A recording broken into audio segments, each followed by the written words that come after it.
Raksasa ini ditusuk penuh dengan panah. Hanya karena putrinya dikendalikan oleh Ratu Mesir yang keji. Akhirnya berubah menjadi mesin perang yang kejam. Membantu Ratu untuk terus merampok negara lain. Dalam perang menyerbu Babel kuno. Mesir kuno berhasil mengalahkan Babel kuno. Kastil Babel sunyi sepi. Tubuh di mana-mana. Sanzu dan naga biru yang terlibat dalam pertempuran juga penuh luka. Raksasa berubah menjadi landak. Saat itu, Ratu Mesir jahat muncul. Raksasa segera bangkit. Terpesona melihat seorang gadis kecil di kereta. Dan gadis kecil itu adalah putrinya. Namun dengan jarak yang begitu dekat, ayah dan anak tidak bisa berpelukan.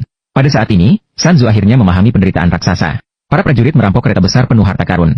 Namun sang ratu tampaknya tidak tertarik. Malah, dia menunjukkan senyuman jahat kepada Raja Babel yang menyerah.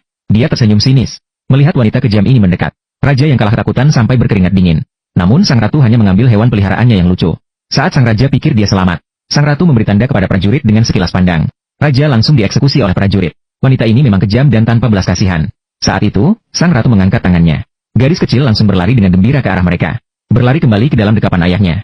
Ayah dan anak tersebut memeluk erat, menikmati waktu bahagia yang sulit didapat. Namun sang ratu kejam hanya memberi mereka sedikit waktu. Langsung mengirim prajurit untuk membawa pergi gadis kecil. Raksasa itu menitikkan air mata sedih saat melihat keadaan ini. Sedangkan pelukan berikutnya antara ayah dan anak harus menunggu hingga raksasa membantu memenangkan pertempuran berikutnya.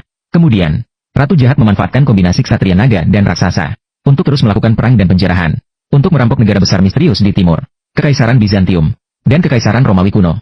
Setiap kali pertempuran berakhir, tubuh mereka dipenuhi luka-luka. Hari itu mereka bertemu dengan musuh yang juga hidup dari penjarahan, dan kedua belah pihak memiliki kekuatan yang seimbang. Ketika kombinasi ksatria naga dan raksasa kuat bergabung di medan perang, situasi pertempuran segera berubah.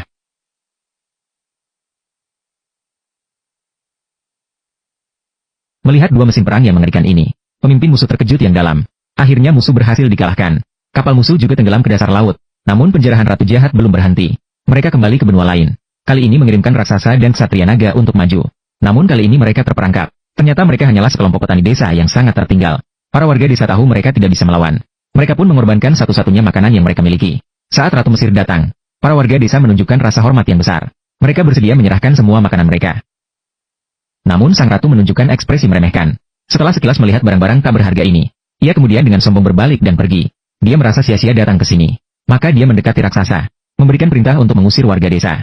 Tanpa mereka duga, sang raksasa salah paham. Secara sepihak mengambil makanan warga desa. Kemudian membawa makanan ke hadapan ratu, lalu menuangkannya di atas kapal. Tindakan itu justru membuat ratu marah. Tanpa ragu, dia meraih rambut gadis kecil itu, dan mengangkat gadis itu. Mendengarkan tangisan anak perempuannya, sang raksasa hanya bisa merengut kesal. Dia menundukkan kepala dan berbalik menghadap warga desa. Di satu sisi adalah warga desa yang tak bersenjata dan tak berdosa. Di sisi lain adalah keselamatan nyawa putrinya. Terpaksa, raksasa mengangkat kedua tinjunya.